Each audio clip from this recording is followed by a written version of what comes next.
Politics in many, many countries is a mess. The US of A and so many others you can mention, but Canada, let's focus on them. The Canadian system is a mess. It's a wreck. It's a train wreck, keeps on speeding along, and that's federal, right? But then you roll over to the provincial stuff in Alberta. They're the latest and the greatest with regards to dysfunction, right? I mean, they are dysfunctional. The premier, he stood up the other day and said, I quit. Then the next day he said, but I'm staying. But I still kind of quit. And the speculation now is that he will actually run for the leadership of the party that he just quit, right? I quit, but I'm going to stay until you have a convention. Might take 6 months to have a convention. The election for the province is a year away. So he's going to stay for 6 months. All this infighting, all of this stuff, it's tough. And I think the NDP maybe hired him. Maybe he works for them because he's on this train of destruction for the province, right? I mean, it's not nice. You quit, go away now. But he won't. He has to stay. What kind of guy is this? Who is he anyway? Jason Kenney. He's been in politics a long time. He says he's a conservative. If he's a conservative, then I'm an astronaut. He was part of the PC, Progressive Conservative. Of course, that says two things. Progressive is left, conservative is right. When you say them together, slow or fast, it's like saying virgin hooker, it doesn't compute, right? But he's been part of that gang, and now he's under this label of United Conservatives, and he ain't one of the conservatives that got united. You know what? He promised to fix everything. He said, I'm going to fight Ottawa. I'm going to shrink the size of government, and I got this big grassroots thing going on. This big blue tent platform thing is going to happen as well. But you know what? He took Albertans' freedoms away. He put pastors in prison. There was a better way to do this. Seniors locked up, 90-year-old people can't go out in the hallway. This went on for a long time. The guy didn't have a plan. His plan was to destruct because he doesn't know any other way. Fair deal for Alberta. Really? This is the same guy that had a referendum. He said, hey, Albertans, give me the referendum. Give me a yes so I can go to Ottawa and talk about equalization. Really? They said yes. He didn't go. If he did, we don't know. He didn't accomplish anything. It's his job to go there anyway. He's supposed to do that. And he has a referendum to decide what, it goes on and on. I got to tell you, when you look at people, you should also look at their spouses. Spouses have influence on people. They really do. Like it or not, Nancy Reagan, she greatly influenced the president, so many other people. When there's an election, you should always look at their relationships. You should. I mean, if Kenny's wife is a NDP person, there's probably a message there.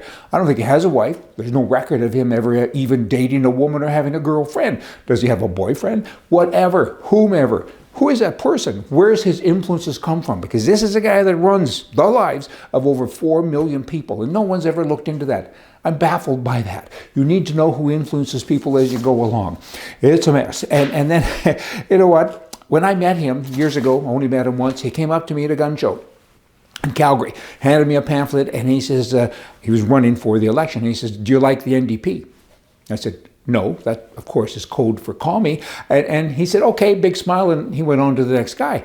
I went after him and I said, whoa, is that all you got? Really? You're telling me that if you you don't like them, I guess that means vote for me?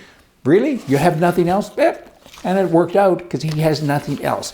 Now he's quit. The West is Alberta specifically. It's in an abusive relationship. It's toxic with regards to the feds. But now, of course, that's also applicable provincially. It's toxic. What are you going to do? How are you going to fix this? I mean, many people say Alberta should become independent.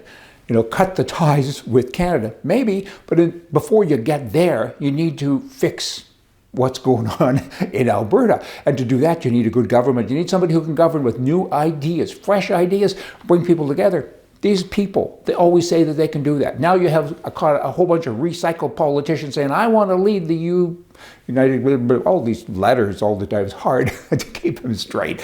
Dumb is forever, but there's a lot of blah, blah, blah. Anyway, we need a new abbreviation for that. But like Danielle Smith, she's the one that crossed the floor, and it's because of her and her people that crossed with her that the NDP even got into government effectively, because they weren't even the opposition. All of a sudden they were. And then, of course, became the government. And she's a treasonist, really, when you look at it from that perspective. And she's saying, I'll run, but all you other people, particularly you who run other parties or lead other parties, you should also run so we don't split the vote, I guess is what she's saying. And it goes on and on. You know what? Half of all Canadians say that they would move to Alberta. Half, if they had a new government. That's the most recent poll. That's a big deal. Half? Really? Like that's 15 or 20 million people. Let's all go to Alberta and buy a condo or a house because I think the market's going to boom. Where are you going to house these people? That's kind of neat. I mean, I like that. You know, in 1767, the British Parliament passed this act, Townshend Act, on tax, big taxes on tea and paper and glass and lead and all this kind of stuff in the colonies. And they said, hey, we're going to push back now. We don't like it. So who's doing that in Alberta? But I know there's several parties and groups that have come together and said, we're going to fix this. One, though, is an old name with new ideas and a new leader, and that would be the WildRose Independent Party, right? And it's manned effectively by a group of people, not unlike the Sam Adams and the George Washingtons of the US of A. Back then, okay? The East takes all they can from Alberta, and you need somebody to stand up to them and yell and scream. And recently I went to a rally of the WildRose Independent Party down at Drumheller.